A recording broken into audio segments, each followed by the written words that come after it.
Selamat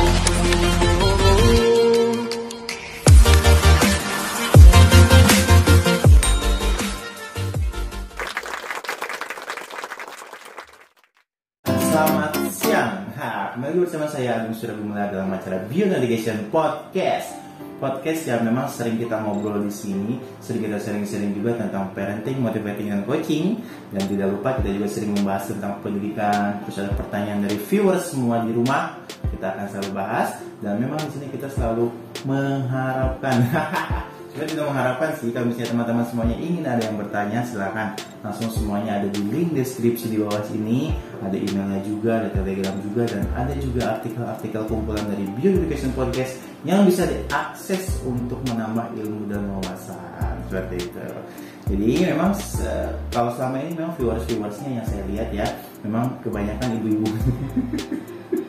Kebanyakan ibu-ibu dan orang tua lah seperti itu. Tapi sebenarnya tidak menutup kemungkinan bagi anak muda juga, bagi pasangan-pasangan muda atau bagi siapapun yang ingin menjalani kehidupan seperti itu. Karena yang kita share ini bukan ilmu-ilmu yang teoritis ya, bukan ilmu-ilmu yang memang hanya sekedar teori saja, tapi memang ilmu-ilmu yang bisa langsung dipraktekkan di masyarakat seperti itu. Jadi kalau yang muda mau misalnya ingin membangun keluarga gitu, atau misalnya yang muda masih belum tahu apa tujuan hidupnya bisa langsung tonton Bionavigation Podcast ini dan kita akan berinteraksi di channel YouTube Bionavigation Podcast. Dan jangan lupa kalau misalnya sudah dirasa bermanfaat, silahkan share, subscribe, dan juga nyalakan notification-nya dan tonton terus. Kita upload 2 hari sekali begitu. Jadi stay tune terus di Bionavigation Podcast. Baik, pada siang hari ini bersama dengan Pak Doni. Halo teman-teman semuanya,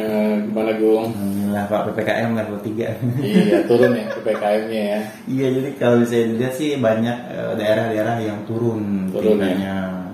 Dan juga mulai juga anak-anak sekarang ada yang melaksanakan pembelajaran di sekolah gitu. Oh, udah tatap muka ya sebagian. Dan mudah-mudahan cepat ini apa ya, karena meskipun apa ya, kita berharapnya sih hilang sih nggak bakalan ya, mungkin namanya virus ya.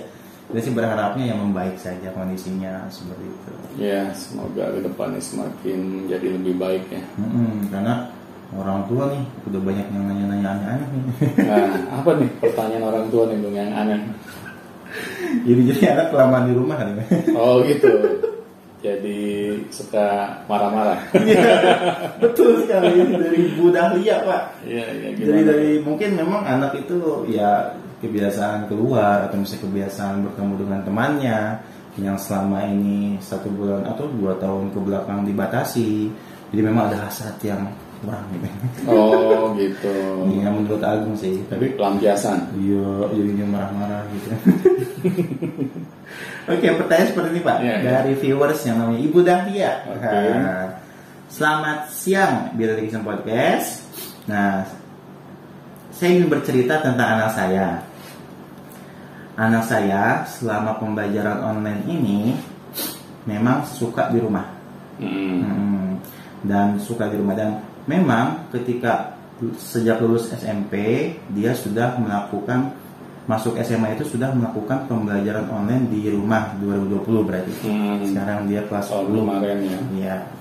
Nah, pertanyaan yang sangat saya lihat ketika saya berada di rumah bersama anak ini, yaitu adalah kenapa anak saya menjadi seseorang yang pemarah.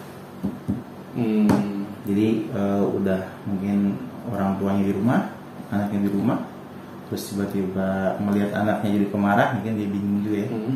Dan pertanyaan dan kelanjutannya adalah, tapi saya dan suami tidak pernah mengajarkan anak ini tentang pemarah, dan suami pun termasuk orang yang sabar menghadapi anak, dan saya pun begitu. Nah, saya bingung kenapa anak saya menjadi pemarah. Apakah efek dari luar atau misalnya efek yang memang tidak kita ketahui, atau misalnya dari keluarga kita atau dari siapapun itu. Dan saya masih bingung juga kenapa anak saya menjadi seorang pemarah akhir-akhir ini. Jadi sebelumnya nggak pernah marah-marah ya? Iya, jadi tercatat di sini kan beliau ngirimnya tanggal 14 tanggal berapa nih?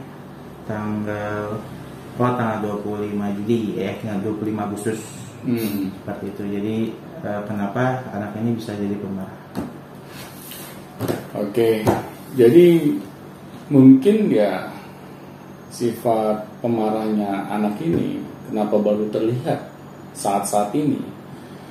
Karena kan kita baru memiliki kesempatan untuk bertemu dengan anak-anak kita dalam waktu yang lebih intens.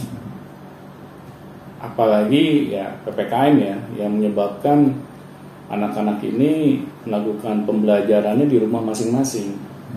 Akhirnya anak lebih banyak menghabiskan waktunya ya di rumah. Dari situ orang tua akhirnya baru menyadari, oh ini sifat aslinya anak saya. Karena selama ini mungkin anak lebih banyak menghabiskan waktunya di luar rumah. Nah, ya sebenarnya sih kayaknya sih gini ya, semenjak bukan sekarang Pak, lebih tepatnya ketika online pas dulu baru ketahuan bahwa dia itu pemarah. Iya. Gitu, seperti itu. Kayaknya seperti itu. Jadi kan sebuah sifat atau yang berubah menjadi karakter itu tidak mungkin terjadi tiba-tiba. Betul. Pasti ada stimulusnya yang menyebabkan hal itu terjadi. Nah, kadang orang tua karena kita kurangnya berkomunikasi dengan anak, kurang terlibatnya dalam mendidik anak-anak kita, akhirnya kita dikasih kejutan-kejutan yang kita tidak sangka-sangka. Kalau kejutannya itu hal yang baik, ya alhamdulillah. Kalau hal yang seperti ini gitu kan, yang suka marah-marah seperti ini, akhirnya kita jadi terkaget-kaget gitu. Ini anak kemasukan apa gitu? Kok jadi suka marah-marah gitu kan? Nah, di sini kita harus mau introspeksi diri sebagai orang tua sebenarnya. Mengapa kok kita kaget gitu dengan karakter yang dimiliki anak ini gitu? Apalagi karakter yang kurang baik. Kita coba ajak anak berkomunikasi. Kenapa nak? Apa yang membuat kamu suka marah-marah seperti ini? Tanya, biar anak juga mau menceritakannya gitu. Karena kalau kita tidak peduli, kita malah dengan sikap anak kita yang suka marah-marah ini, kita jadi berbalik marahin anak, akhirnya ya api ketemu api jadinya kebakaran gitu. Nah, di sini memang orang tua harus bijaksana gitu. Karena selama ini mungkin kita kurang meluangkan waktu kita, membersamai anak-anak kita. Akhirnya kita ketinggalan gitu masa-masa tumbuh kembangnya anak-anak kita. Nah, di sini orang tua harus mau mengejar masa-masa yang sudah lewat itu dengan apa? Ya dengan kita mau mulai saat ini juga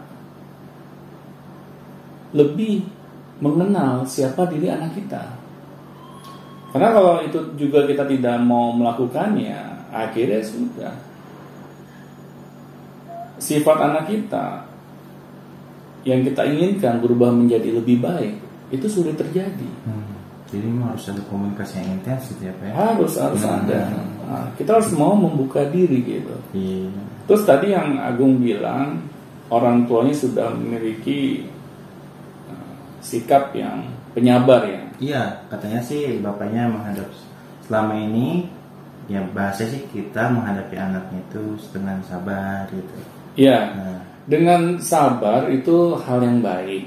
Tetapi ketika anak memiliki sikap-sikap yang kurang baik dan kita diam saja, tidak menegurnya atau tidak menasihatinya, ini juga salah. Karena kan anak jadi merasa jumawa gitu. Orang tua gue giniin aja, diem aja, tetap sabar gitu kan. Ya sudah. Dia merasa di atas angin gitu. Ini kayak senjata makan. Iya benar. Iya benar. Karena anak ini kan ketika dia memiliki sifat yang kurang baik, ya harus ada teguran agar anak ini tahu gitu bahwa sifat yang dia miliki itu jelek dan harus perbaiki. Tetapi kalau kita diam saja, kita membiarkannya, kita merasa bersalah karena selama ini kurang dekat sama anak, akhirnya anak kita biarkan saja memiliki sifat yang kurang baik seperti itu, ya sudah, nanti itu akan berubah menjadi karakternya si anak. Dan kalau sudah menjadi karakter, ya siap-siap saja gitu, kita akan makan hati gitu. Memungkinkan Pak karakter itu berubah atau bagaimana? Bisa, tapi memang akan banyak perjuangan yang kita lakukan gitu, untuk merubahnya. Ya kita pertama yaitu harus introspeksi diri dulu gitu. Kembali lagi ke orang tuanya, ya, karena anak itu hasil orang tua sebenarnya. Benar. Kita tidak bisa menyalahkan misalnya pihak luar gitu. Iya. Misalnya teman-temannya, guru-gurunya yang kita pikir kok saya udah titipkan ke sekolah, kenapa sekolah tidak bisa mendidik anak saya dengan baik? Ya memang yang diajarkan di sekolahnya si anak kita ini apa? Apakah sekolah pernah mengajarkan pendidikan karakter? Jangan-jangan yang sekolah ajarkan ke anak-anak kita hanya pendidikan akademis. Jadi ya boro-boro gitu menyentuh sisi karakter si anak. Jadi ketika anak kita memiliki sifat yang jelek, ya kita jangan buru-buru menyalahkan pihak luar. Coba kita sebagai orang tua itu mengkoreksi bagaimana nih cara kita mentreatment anak kita. Karena itu yang perlu menjadi PR utama kita sebagai orang tua, mencari tahu mana nih kesalahan kita, agar ketika kita tahu kesalahannya di mana, kita bisa memperbaikinya. Karena itu akarnya Pak. Pasti. Karena kan orang tua dengan anak memiliki ikatan batin. Apalagi anak kandung kita gitu. Anak akan merasakan gitu apa yang terjadi di dalam rumahnya. Apakah penuh dengan kasih sayang atau penuh dengan ketidakpedulian satu dengan yang lain. Cuek gitu. Iya, bisa kamu mau apa juga serah lah gitu. Iya, gitu ya. Benar.